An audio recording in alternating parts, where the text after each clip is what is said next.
What really happened the night Seren stood up from the family table and didn't sit back down? It began with a laugh, sharp, familiar, and laced with exclusion.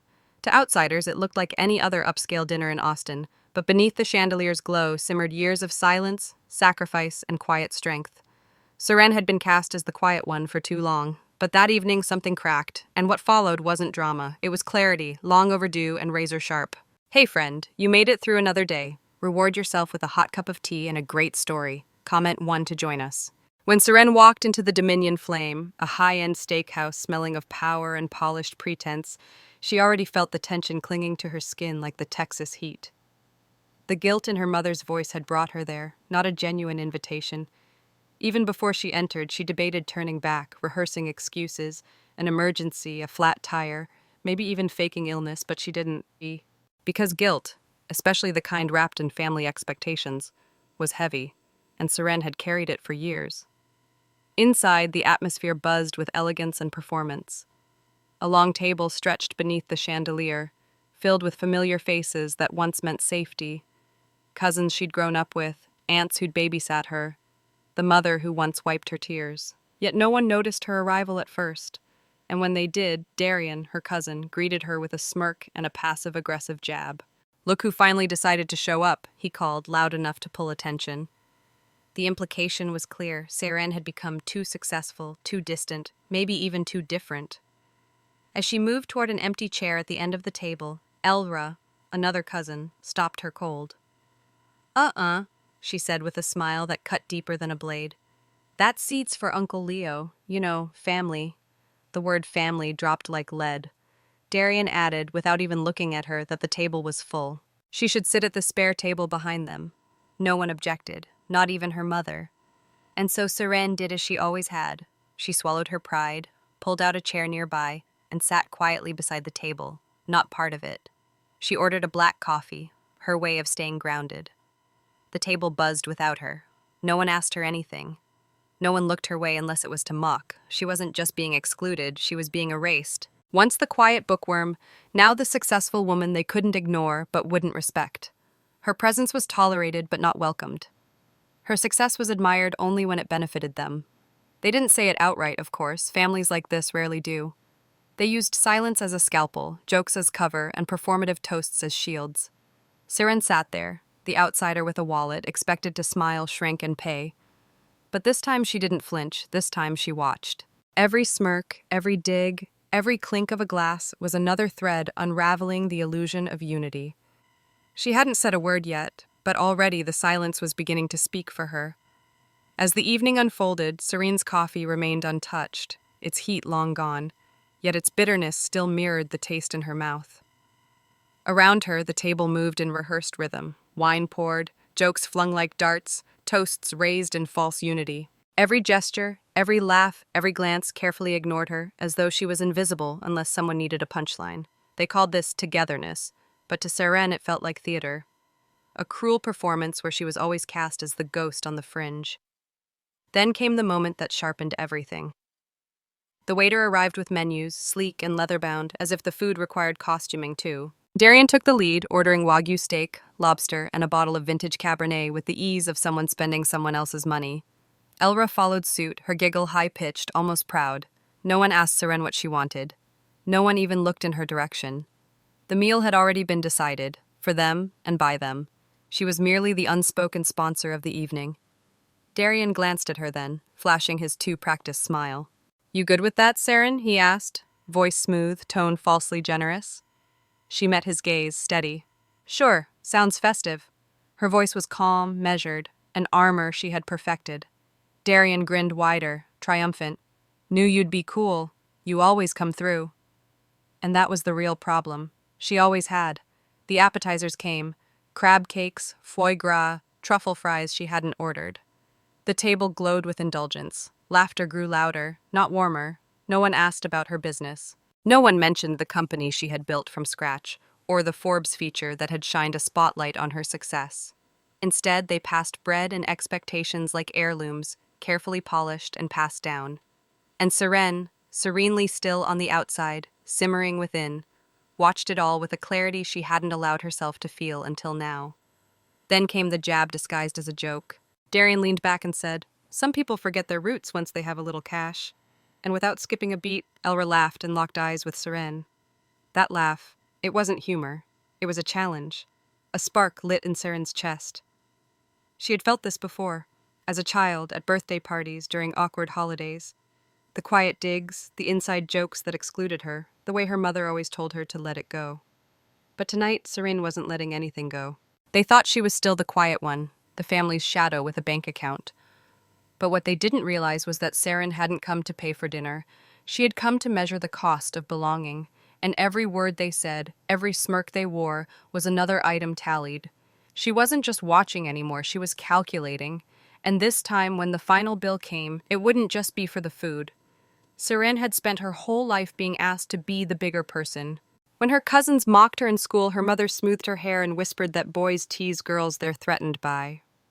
When her family forgot her birthday 3 years in a row, her aunt called it just a mistake. And when they only remembered her name the day her company hit 7 figures, her silence was expected like a family tradition. She used to think patience was strength, but that night she realized it was just a cage, and the door had always been unlocked. The deeper ache didn't come from Darian's smirks or Elra's passive digs. It came from Maeve, her mother, who sat silently while it all happened. The woman who had once kissed her feverish forehead during thunderstorms now couldn't even look her in the eye. Seren had scanned the table, desperate for even a flicker of recognition. A glance, a shift, a defense, anything. But all she saw was a woman hiding behind napkins and neutrality. The silence wasn't just disappointing, it was devastating. Seren had come for her mother, not the meal, and Maeve, like everyone else, had left her sitting alone, even while seated nearby. Elra's voice broke through again, light and venom-laced. Self-made women are always the coldest, like they forget how to connect. A laugh followed, then a chorus of agreement, a jab dressed as social commentary, aimed directly at Seren's throat. Still, she didn't react, not on the outside. She took another sip of her now cold coffee and let the bitterness settle like armor on her tongue. Then her mother finally spoke. "They didn't mean it like that," Maeve whispered, not to them, but to her. Low, cautious, quiet, as if Seren's pain was the real threat to the evening's peace. That small, broken sentence did more damage than anything Darian or Elra had said. Not only did her mother remain silent in the face of cruelty, she defended it. And in that moment, something inside Seren stopped begging to be seen. No tantrum, no raised voice, no scene, just stillness, sharp and clean. She wasn't angry, she was awake. She let them eat their desserts, raise their glasses, toast to illusions. The table clinked with performance, but Seren didn't taste a thing. Her appetite had disappeared somewhere between betrayal and realization. She remembered how Maeve used to ask her to understand, how her cousins didn't mean harm, how not everything needs a reaction. But Seren wasn't a child anymore. And this wasn't about forgiveness. It was about survival. She wasn't seated at that table anymore. Not really. She was watching it from a distance, emotionally, mentally, spiritually. And as the voices blurred around her, she started to understand something new. Family isn't sacred if you have to sacrifice yourself to keep it. They thought they could keep her in the same script, but Seren wasn't playing that role anymore. Her silence wasn't surrender. It was a countdown. So when the waiter arrived with the bill, sleek, leather-bound, placed directly in front of her as though it belonged there, she didn't flinch. She didn't reach for her purse. She didn't even blink. The entire table waited, breath held, eyes dancing between each other, until Darian leaned back, arms stretched, and said casually, "You got this, right? It's nothing for you." There it was, the moment they'd been circling all night. Elra added quickly, "Yeah, we figured it's your night. You said to family, remember?" Rachel chimed in, "Exactly. Let's not make this a big deal. You're the one with the company, the Forbes write-up. This kind of thing, it's what success is for, right?" Their words layered like wet cement, soft, heavy, and suffocating. But Seren had heard enough. She inhaled slowly, letting the tension sharpen her focus, then reached out, only not for her wallet. She slid the check across the table, slow and deliberate, and stopped it in front of Darian. He blinked, confused, almost amused. "What's this?" he asked, though his voice had already tightened. "You thought I was covering this," Seren said calmly. "That's cute." The room shifted. Darian's smile twitched, then disappeared. Elra leaned forward, tone sharper now. Come on, Seren, don't do this here. Rachel's voice lost its sweetness. This is so unnecessary. We all agreed. I didn't, Seren cut in, her voice low but unmistakably firm. You decided. You ordered. You posted. You joked. You excluded. And then you handed me the bill. There was a pause, a breathless, stunned kind of silence. Then Elra scoffed, voice cracking. Fine. We'll split it 3 ways, but not with her. She's not family. The words landed like glass shattering in slow motion. Not family. After everything. For a long moment, no one moved. The neighboring tables had quieted. The waiter hesitated in the corner, sensing a shift in atmosphere. Seren didn't yell. She didn't cry. She simply stood. You keep saying I'm not family, she said softly. Let me make it easier. She stepped away from the table, graceful, deliberate, like someone shedding an old skin, and paused just far enough for the words to hang in the air. You're right. I don't belong here. Not because I changed, but because I outgrew the script. She looked at Maeve then, her mother still clinging to a napkin like it might fix things. You wanted me to be quiet, to pay for proximity, to smile through disrespect. That's not family, that's theater. No one spoke. No one laughed. Even Darian's smirk had died, replaced by a clenched jaw and unreadable silence. Saren reached into her purse, pulled out a crisp $100 bill, and placed it on the table. That should cover the coffee, she said, and my seat. Then she walked away, not in rage, not in retreat, but with the kind of clarity that makes people nervous, because in choosing to leave, she hadn't broken the family. She'd simply stopped financing its illusion. 2 days passed, no calls, no texts, no apologies. The silence felt different now. Not the silence that punished, but the kind that healed. Seren woke up in her apartment, sunlight warming the hardwood floor, the hum of the city just outside her window. For the first time in what felt like years, she wasn't bracing for something. No subtle digs, no passive guilt, just stillness, and the realization that she didn't need anyone else in the room to be whole. Then her phone buzzed, a voicemail, from Maeve.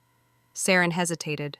For a moment, her thumb hovered above the play button, unsure if she was ready to reopen a door she had just closed. But something in her, maybe the part that still longed for a mother's voice, pressed play. Seren. Maeve's voice was soft, tired, fragile.